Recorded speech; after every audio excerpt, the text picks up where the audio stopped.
स्मिता जवेरी, एक ऐसा नाम जो अब सीधे सीधे एक बड़े जुर्म से जुड़ चुका है। जी हाँ, वही स्मिता जवेरी, जिसने सबसे पहले यह जानकारी दी थी कि शिवांश के रिसेप्शन में परोसे गए खाने में जहर मिला हुआ है। लेकिन अब उसी पर लग चुका है आरोप, उसी जुर्म का, जिसकी जानकारी उसने सबसे पहले दी थी। स्मिता जवेरी, आप गिरफ्तार की जा रही हैं। शिवांश के रिसेप्शन पार्टी में खाने में जहर मिलाने के आरोप में आपको हिरासत में लिया जाता है। टीवी का मशहूर धारावाहिक कुमकुम भाग्य अब एक नए चौंका देने वाले मोड़ पर आ चुका है। इस बार ट्विस्ट ऐसा है जिसने दर्शकों को भी सोचने पर मजबूर कर दिया है। क्या वाकई स्मिता निर्दोष थी या वह सब कुछ पहले से जानती थी? दरअसल प्रार्थना की बहन, जो काफी समझदार और सतर्क है, उसने पुलिस के सामने कुछ अहम सबूत पेश किए हैं। ये सबूत इतने ठोस थे कि पुलिस को दोबारा सोचने की जरूरत नहीं पड़ी। वो सीधा स्मिता जवेरी को गिरफ्तार करने पहुंच गई।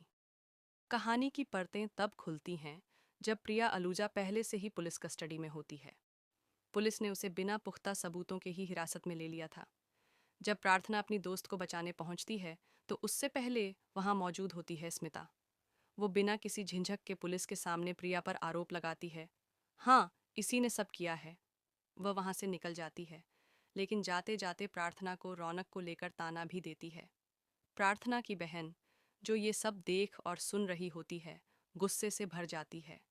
वह स्मिता को मुंह तोड़ जवाब देती है और कहती है कि अब चुप रहने का वक्त नहीं है। वह हर हाल में अपनी बहन और उसके दोस्तों को न्याय दिलाकर रहेगी। उसी समय प्रार्थना उसे रोकती है और खुद पुलिस स्टेशन के अंदर जाती है, सीधे प्रिया को बचाने के इरादे से। तभी सीरियल में एक बड़ा खुलासा होता है। प्रार्थना की बहन पुलिस से सवाल करती है, इंस्पेक्टर सर, सोचिए, उस दिन सबसे पहले किसे पता चला था कि खाने में जहर है? क्या यह सामान्य बात है कि सबसे पहले खबर स्मिता जवेरी को ही मिली? क्यों नहीं किसी और को? क्या ये महज इत्तेफाक है या जानबूझकर रची गई साजिश? इस तर्क से पुलिस को शक होता है और वे तुरंत स्मिता से पूछताछ करने का निर्णय लेते हैं। जब पुलिस उसे गिरफ्तार करने पहुंचती है, वहां पीछे खड़ा होता है शिवांश।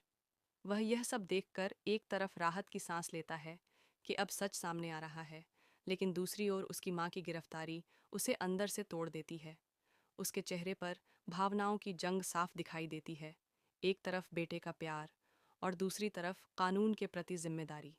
लेकिन शायद वह अब जान चुका है कि उसकी मां सच में अपराधी है, एक ऐसी औरत जो दूसरों को फंसाकर खुद बच निकलती है। और यहाँ से कहानी एक और नई दिशा में बढ़ती है। रौनक, जो पहले ही मानसिक रूप से बेहद परेशान है, अब और अधिक टूटने वाला है। स्मिता की गिरफ्तारी, प्रिया का नाम क्लियर होना और प्रार्थना का शिवांश के साथ नया जीवन शुरू करना, ये सारी बातें उसकी हालत को और भी बिगाड़ सकती हैं। दूसरी ओर प्रार्थना अब शिवांश की पत्नी बन चुकी है। अब वह इस रिश्ते को पूरी ईमानदारी से निभाना चाहती है। शिवांश भी, जो अब तक अपने परिवार और सच्चाई के बीच झूलता रहा है, अब एक ठोस फैसला लेने वाला है। क्या वह अपनी मां को माफ कर पाएगा या सच्चाई का साथ देकर अपने रिश्तों की बलि चढ़ा देगा? सीरियल कुमकुम भाग्य अब अपने सबसे दिलचस्प मोड़ पर है। कहानी में रहस्य, इमोशन और ड्रामा, सब कुछ एक नई ऊंचाई पर पहुंच चुका है। हर किरदार की सोच, उनका सच और उनके फैसले अब दर्शकों को स्क्रीन से बांध कर रखने वाले हैं। तो अब सबसे बड़ा सवाल, क्या शिवांश अपनी मां स्मिता जवेरी को बचा पाएगा?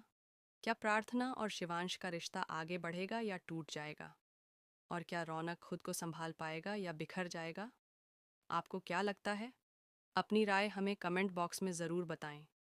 ऐसी ही ताज़ा और रोमांचक अपडेट्स के लिए हमारे चैनल को सब्सक्राइब करना बिल्कुल न भूलें। हम आपको आगे भी देते रहेंगे ऐसे ही एंटरटेनमेंट की भरपूर खुराक।